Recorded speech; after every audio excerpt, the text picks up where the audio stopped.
alongside the people of Egypt and also the people of Tunisia and also the people of Yemen and also the people of Algeria and all the others who are fighting for democracy, for true freedom, for freedom in all respects, so that they can live in societies that don't shut down their right to speak, don't shut down their right to have whatever party they want and put it before an election, who don't have the government shutting down their right to communicate by texts or internet or Facebooks, as the Mubarak regime is trying to stop them doing at the moment. So, and I think what is happening in Egypt today is very important for the Palestinian people as well, because I'm sure that a free and democratic Egypt that expresses the will of the people will stand in much more solidarity with the people of Palestine than the Mubarak regime does now. And I would like to challenge the United States government and Hillary Clinton, Obama and all those people who are still talking about Mubarak making reforms and things like that. I would like to challenge the United States government to call for an end to the Mubarak regime, to cut Mubarak and his family and his clique adrift and allow true democracy to reign. Unfortunately, the United States government is on the opposite side. They tend to be on the side of Israel. They tend to not be on the side of Palestine, and I think a free and democratic Egypt will propel the struggle of the Palestinians forward, which is so important for the people of the world. So I support totally your slogans here: democracy and freedom now, 30 years Mubarak enough, etc., etc. The Green Party stands to bring out Joe from Socialist Aotearoa, who without this day would not have happened.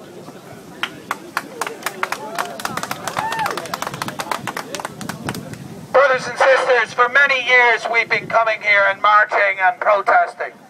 We've been here for the people of Lebanon. We've been here for the people of Palestine and the people of Gaza. We've been here against their brutal wars in Iraq and Afghanistan. But everything has changed last night.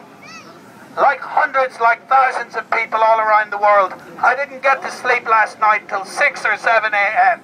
We watched together. Hila, Mohammed, all my friends in Europe, all my friends in America, all my friends throughout the Arab world. Everybody looked at the bravery and the courage and the passion of a risen revolutionary people that beat one of the most brutal dictatorships in the world last night.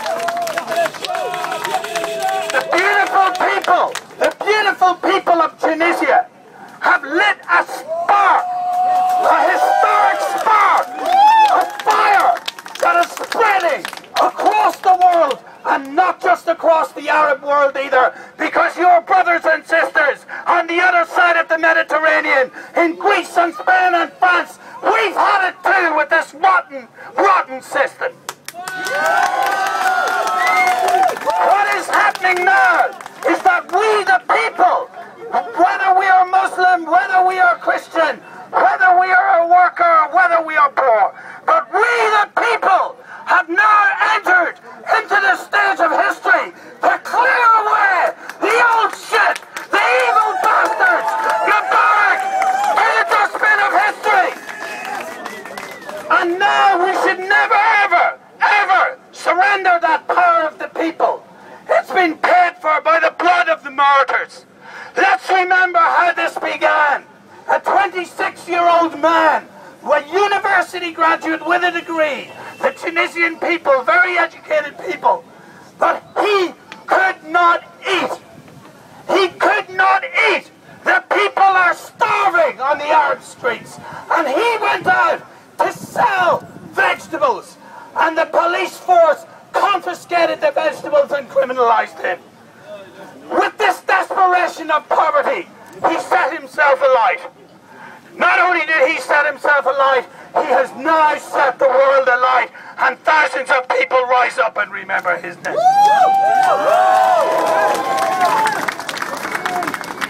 But last night too, we saw the people of Egypt. We know about this brutal regime. I heard all the political commentators clatter on. Never believe a political commentator. Always believe the people. They said 2 days ago that Egypt was not Tunisia. Do you remember that? Do you remember them saying that Mubarak was unbeatable? Do you remember that? Who's right now? The commentators or the people? The people! So, now we see the police defeated in Alexandria. Now we see the police defeated in Suez. Those brittle policemen that shot that boy. Did you see that video? You saw that boy. He was hundreds of yards away. They shot him with a high-velocity bullet. Let this be a warning to dictators anywhere else in the Arab world. If you kill the people will rise up against you in revolution and overthrow you.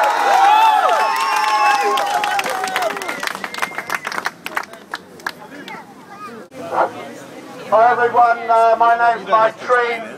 I'm speaking today as the National Director of Unite Union, because as a union in New Zealand, we are very proud of what the unions in Tunisia and the workers of Egypt and across that region are doing in the struggle for democracy and freedom.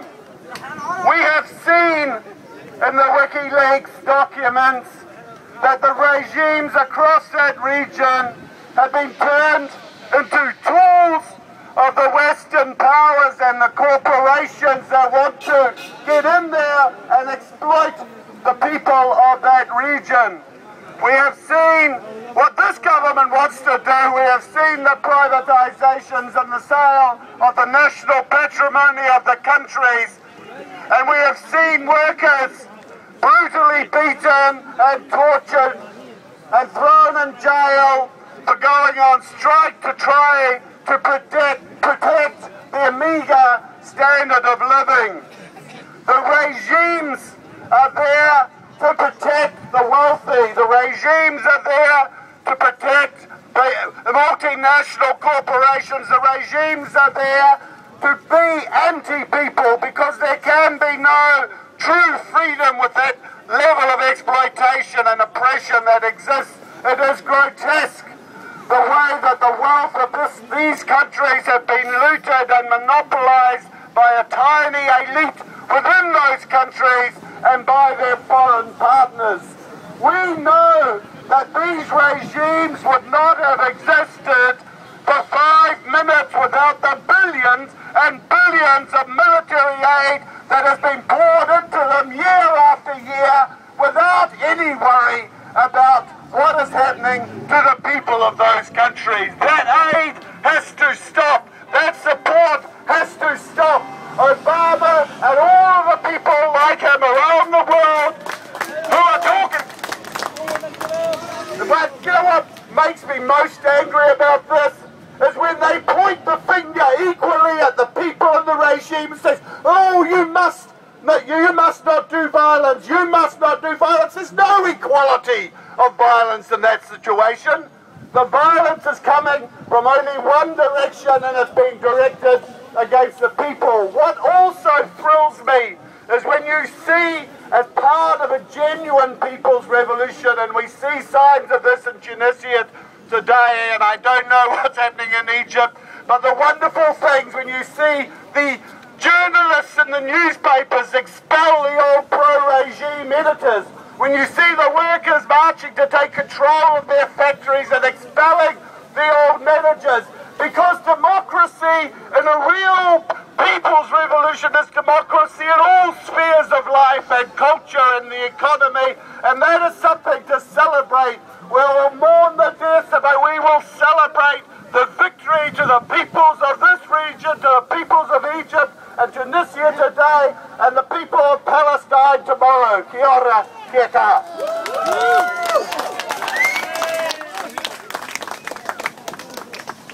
الأول مين؟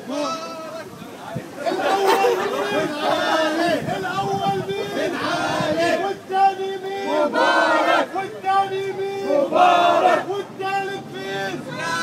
الثالث مين؟ السابع. الثالث مين؟ الرابع مين؟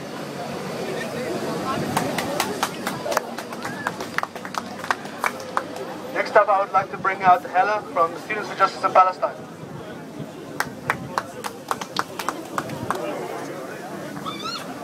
I'm from Students for Justice in Palestine on campus, and I would just like to say that Students for Justice in Palestine stands in absolute solidarity with the people of Egypt.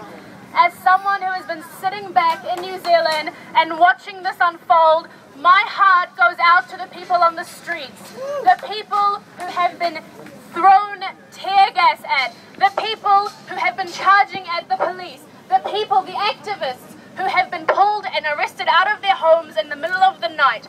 The people who are not saying, who are not giving up, and they are saying no. They have spoken. Mubarak is out. There is no way but the door, and we stand in absolute solidarity to them, and we wish them the absolute best of luck. A really big congratulations to everybody here who's come out on the side of democracy. Give yourselves a big round of applause, everyone.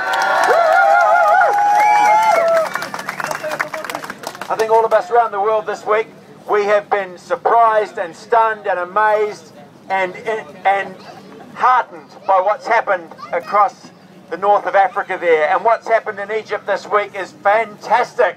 Well done, the Egyptian people. Kia ora. I know to get this number of people out on less than 24 hours notice, that's really, really good. And hopefully we can build up the numbers and get some really big crowds out here supporting the people of Egypt, supporting democracy, supporting the fight against oppression all through the Middle East and right around the world. Because this message from Tunisia to Egypt, right around the world, is telling people suffering under oppression that they can fight back and they can win. We will shout, we will scream, we are not afraid to dream.